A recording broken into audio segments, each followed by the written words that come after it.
He carried the lifelong shadow of a twin brother he never met, buried in an unmarked grave. Before the sequined capes, he dreamed of a superhero's red suit and lightning bolt. The man who defined rock stardom once saw his future behind the wheel of an 18-wheeler, hauling goods across state lines. Becoming the king wasn't his only ambition. Fixing wiring as an electrician held a certain appeal. And long before millions screamed his name, his purest musical dream involved singing gospel hymns in humble southern churches. Number 9. The dream of a shadow brother he never met.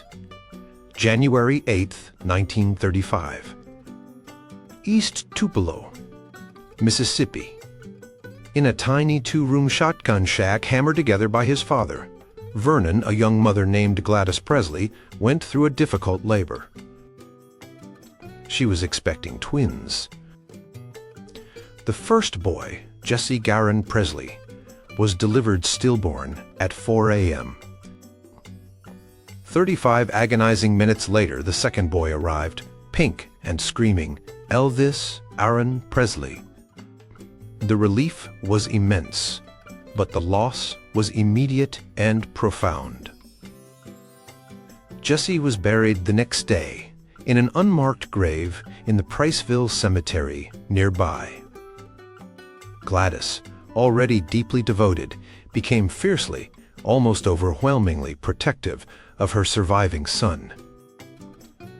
She called him her living twin. Elvis grew up acutely aware of this absence, this phantom sibling.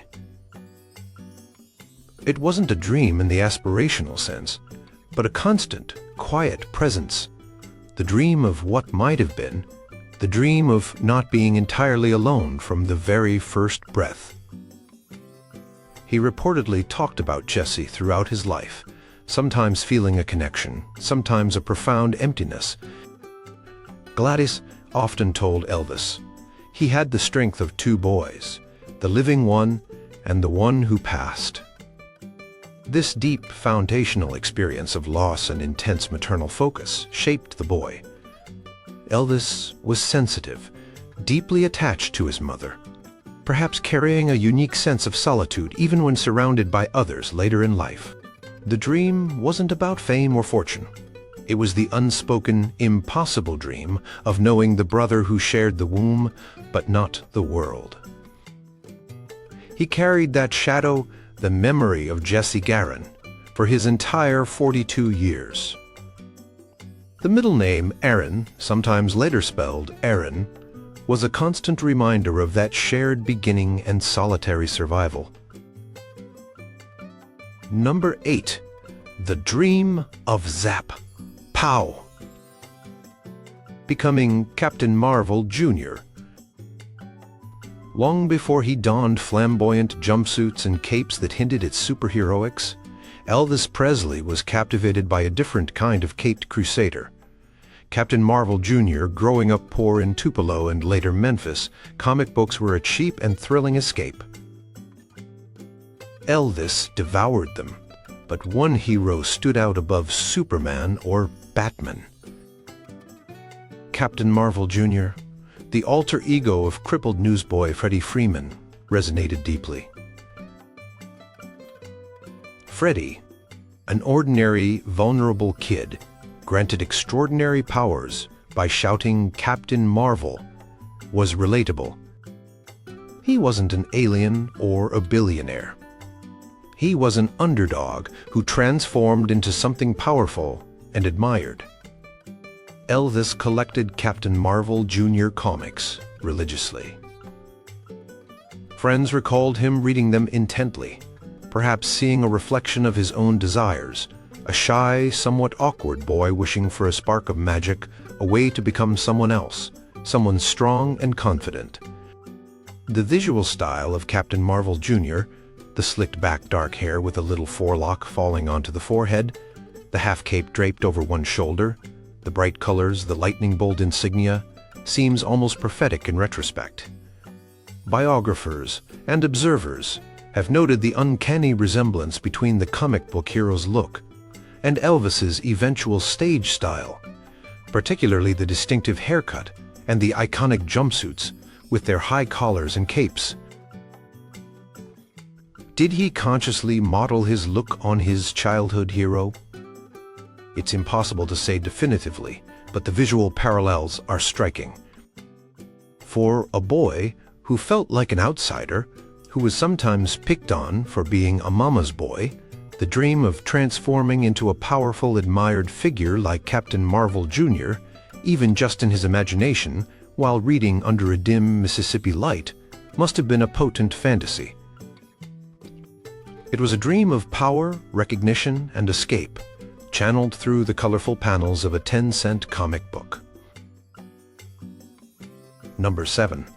The dream of 18 wheels and a heart, full of blues. Before the pink Cadillac became synonymous with his name, Elvis Presley had his eyes on a different kind of vehicle, a big rig truck. After graduating from Humes High School in Memphis in 1953, Elvis wasn't thinking about recording contracts or gold records. He needed a job, a way to help support his family who were still struggling financially after moving from Tupelo. He landed a position driving a truck for the Crown Electric Company. It wasn't glamorous work. He drove a light delivery truck, shuttling supplies around Memphis. But the image of the long-haul trucker held a certain working-class appeal in the American South. These were men who saw the country, who had a degree of independence on the open road. Vernon, his father, had worked various manual labor jobs, including driving trucks at times. For Elvis, driving that Crown Electric truck was a steady paycheck, a step towards responsibility. He was earning $1.25 an hour. Some accounts suggest he even considered pursuing truck driving more seriously, perhaps getting a license for the larger tractor trailers. It represented a stable, respectable blue-collar future, a stark contrast to the uncertain path of trying to make it as a musician, something that seemed wildly improbable at the time. He would practice his singing while driving, the cab of the truck becoming a rolling rehearsal space. He'd listen to the radio soaking up the country, blues, and gospel sounds that filled the Memphis airwaves. While driving for Crown Electric, he famously paid Sam Phillips $4 to record 2 songs at Sun Studio, My Happiness. And that's when your heartaches begin, ostensibly as a birthday gift for his mother. That act, born from the wages of his truck driving job, set everything in motion. But for a time, the dream wasn't the stage. It was the highway, the steady rumble of an engine, the practical ambition of being a reliable provider, a man behind the wheel. Number 6. The dream of lighting up the world, literally. Alongside the brief foray into truck driving, another practical hands-on career path flickered in young Elvis Presley's mind, becoming an electrician. This interest wasn't just theoretical. It was tied directly to his job at Crown Electric Company. While his primary role was driving the delivery truck, he was working for an electrical company. He saw electricians going out on jobs, wiring buildings, fixing circuits. There was a tangible skill involved, a way of understanding how things worked and making them function. His father, Vernon, had experience in various trades, and the idea of learning a skilled trade like electrical work would have seemed like a sensible goal for a young man from a working-class background. It promised stability, a way to earn a decent living and contribute to the family's precarious finances. Some accounts suggest Elvis expressed interest in learning the trade, perhaps even contemplating an apprenticeship. He was known to be curious and observant. The world of wires, currents, and connections offered a different kind of power than music, the power to bring light, to make machines run. It was a practical, grounded ambition, far removed from the electrifying stage presence he would later command. Think of Elvis in work clothes, studying, wiring diagrams, carefully connecting circuits. It's an image so different from the gyrating rock and roll icon, yet it represents a potential path considered by the young man needing to find his way in the world. The dream of being an electrician was the dream of mastering a craft, of building something tangible, of providing a fundamental service. It was a quiet ambition, reflecting the practical needs and conventional aspirations that existed alongside the burgeoning, still mostly private dream of singing. The king of rock and roll might have instead become a master electrician in Memphis. Number 5. The dream of singing only for God. Before rock and roll ever entered the picture, music for Elvis Presley meant one thing above all else: gospel. Growing up in Tupelo, the Presley family's life revolved heavily around the Assembly of God Church. Services were fervent, emotional affairs, filled with passionate preaching and, crucially, soul-stirring music. Gospel quartets, with their tight harmonies and heartfelt delivery, were a primary influence. Elvis absorbed it all. He loved the sound, the feeling, the way the music could lift people up. He sang in church, albeit shyly at first. He learned harmonies sitting between his parents during services. His mother, Gladys, particularly loved gospel music. This wasn't just background noise, it was his first musical language, the foundation of his developing voice and style. Even after moving to Memphis, the family attended churches where gospel music thrived. Elvis and his friends would sometimes attend all-night gospel sings at the Ellis Auditorium, watching groups like the Statesman Quartet and the Blackwood Brothers, heroes of the genre. His early dream wasn't necessarily to be a star in the worldly sense, but perhaps to be part of that sacred musical tradition. He fantasized about joining a gospel quartet, being one of those voices blending in perfect harmony, singing praises. The raw emotion, the call and response patterns, the vocal slides and embellishments common in gospel singing, all of these became embedded in his musical DNA and would later surface transformed in his rock and roll and ballad performances. But the initial dream, born in those humble Pentecostal churches, was likely simpler: to sing the music he loved most, the music associated with faith, family, and deep emotion. The dream was about the music itself and the spiritual connection it fostered, not the fame or fortune that would later find him. He continued to record gospel music throughout his career, winning all 3 of his competitive Grammy Awards for gospel recordings, a testament to the enduring power of that first musical love. Number 4. The dream of riding the range like a movie cowboy. While Captain Marvel Jr. offered superheroic escape, another powerful source of childhood fantasy for Elvis came from the silver screen, specifically from westerns. In the Tupelo of his boyhood, going to the movies at the local Strand Theater was a major treat, a portal to other worlds. Westerns were incredibly popular, and Elvis, like many kids of his era, was enthralled by the images of rugged cowboys, heroic marshals, and dramatic showdowns under wide-open skies. He admired stars like Roy Rogers, Gene Autry, and Randolph Scott. These weren't just actors. They were symbols of American masculinity, independence, and righteousness. They often sang too. The singing cowboy was a popular trope, blending action with music. Elvis would watch these heroes, perhaps imagining himself riding horses across dusty plains, strumming a guitar by a campfire, or bravely facing down villains. He loved the costumes, the hats, the boots, the decorated shirts. This fascination wasn't just passive viewing, it fed his imagination.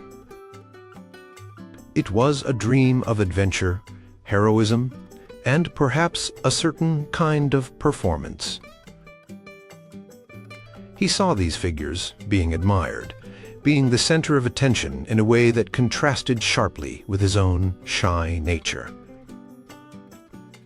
Later, when Elvis himself became a movie star, he would make several westerns, including Love Me Tender, his debut, Flaming Star, and Charo. While these films achieved varying degrees of success and critical reception, they fulfilled, in a way, the childhood fascination. The dream wasn't just to be in movies, but perhaps specifically to embody that cowboy archetype he had idolized as a boy, watching flickering images in a darkened Tupelo theater. It was a dream of being tough, respected, and maybe even singing his way through trouble, just like Gene or Roy. Number 3. The dream of just having enough. This wasn't a dream of a specific job or role, but perhaps the most fundamental and pervasive dream of Elvis Presley's childhood, the dream of escaping poverty. The Presleys were poor, often desperately so. Vernon struggled to find consistent work, taking jobs as a sharecropper, truck driver, factory worker, and painter, among others. Gladys worked occasionally, including at a garment factory. They lived in rented houses, including the shotgun shack where Elvis was born, which Vernon lost when Elvis was small, and later moved into public housing projects like Lauderdale Courts in Memphis. Hunger wasn't always a distant threat. Eviction was a real possibility. Elvis grew up acutely aware of his family's financial struggles. He saw his parents worry, saw the things other kids had that he couldn't. This experience forged a powerful desire for security, for a life where the next meal or the rent payment wasn't a constant source of anxiety. The dream was simple: to have enough. Enough food, a stable home, the ability to help his parents. This underlying drive likely fueled his willingness to take jobs like truck driving and consider trades like electrical work. It also undoubtedly played a role in his ambition once his musical talent became apparent.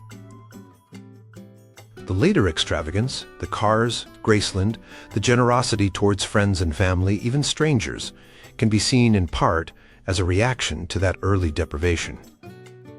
The dream wasn't necessarily about being fabulously wealthy in the beginning. It was about achieving a level of comfort and security his family had never known. It was the dream of not having to worry constantly about making ends meet, a dream shared by countless others in the post-Depression South, but one that burned particularly brightly for the boy who felt the weight of his family's struggles so keenly. Number 2, the dream of simply blending in. Fame casts a long shadow backward, often making it hard to imagine its recipient as anything but destined for the spotlight. But by many accounts, young Elvis Presley was a shy, sensitive, and somewhat awkward kid who often preferred to keep to himself. He was deeply attached to his mother Gladys, and was sometimes teased by other children for being a mama's boy. He wasn't a natural leader or the center of attention in the schoolyard. His distinct tastes, even early, unlike his growing preference for flashier clothes from Beale Street shops once the family was in Memphis, which contrasted with the usual attire at Humes High, sometimes made him stand out in ways that invited ridicule rather than admiration. Given this context, one of his unspoken childhood dreams might simply have been the dream of fitting in, of being accepted, of not being noticed for the wrong reasons. He loved music intensely, but performing publicly was initially terrifying. His first public performance singing Old Shep at the Mississippi-Alabama Fair and Dairy Show talent contest in Tupelo at age 10, he placed 5th, was nerve-wracking. Even later, friends recalled his stage fright in early performances. The flamboyant, confident stage persona that captivated the world seemed to be something he grew into, or perhaps something he consciously constructed, possibly drawing on those Captain Marvel Jr. fantasies. But the boy Elvis, the quiet kid sketching in the back of the class or listening intently to the radio, likely harbored a simpler dream, the dream of normalcy. He just wanted to be liked, to have friends, to navigate the social complexities of school and neighborhood without feeling like an outsider. The irony is immense. The boy who may have just wanted to blend in became one of the most instantly recognizable and scrutinized figures on the planet. Number 1. The dream of keeping them safe. Perhaps weaving together the threads of poverty, the loss of his twin, and his deep bond with his mother, the most powerful driving dream of Elvis's childhood was the dream of protecting his family, especially Gladys. Growing up in hardship, seeing his parents struggle, instilled in him a profound sense of responsibility from a young age. Gladys was the center of his universe. Their bond was exceptionally close, even by the standards of the time and place. He worried about her health, about the family's precarious financial situation. His desire to succeed, whether through a trade, driving a truck, or eventually through music, was deeply intertwined with the desire to provide for his parents, to lift them out of poverty and give them a better, more secure life. He famously promised Gladys he would buy her a big house and a pink Cadillac, promises he fulfilled spectacularly once fame struck.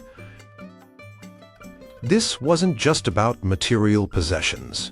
It was about safety, security, and easing the burdens his parents had carried for so long. The dream was to be the protector, the provider, the one who could ensure his mother and father never had to worry again. When he bought Graceland in 1957, it wasn't just a mansion for himself. It was a home for his parents, a symbol of having finally achieved that security he craved for them. This intense protective instinct, born in the poverty of Tupelo and nurtured through the challenges of Memphis, remained a core part of his identity. While other dreams focused on personal expression, music, escape, comics, movies, or practical necessity jobs, this dream was fundamentally about love and duty towards the family who formed the bedrock of his world.